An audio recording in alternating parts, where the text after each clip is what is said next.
मेरे दौर में सब्जी 10 रुपए किलो मिलती थी। बिजली, आटा, दाल सब कुछ सस्ता था। फिर मुझे क्यों निकाला? नवाज शरीफ ने एक मरतबा फिर सवाल उठा दिया। उन्होंने वजीर आला मरियम नवाज के हमरा न्यूज़ कॉन्फ्रेंस में महंगाई का जिम्मेदार बानी पीटीआई को करार दिया। कहा IMF को दोबारा लाने वाले जेल में बैठे हैं। सूरत हाल के जिम्मेदारों का मुहासबा करना होगा। ज़हन बार बार जो है वो 2017 की तरफ जाता है, क्योंकि उस वक्त अल्लाह के फजलो करम से कोई महंगाई का नामो निशान नहीं था। बिजली के बिल बहुत कम आते थे, 10-10 रुपए किलो सब्जियां मिलती थी। मैं आज भी कहता हूँ, मुझे क्यों निकाला? ये दिन देखने के लिए जो आज हम सब देख रहे हैं, ये हमने नहीं किया, ये करने वाले इमरान खान के ज़माने से ये सारा काम शुरू हुआ है।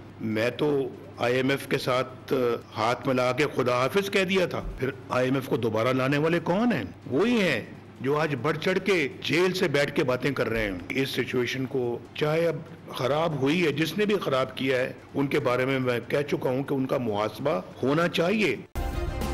सब्सक्राइब करें और बेल दबाएं ताकि कोई खबर रह न जाए।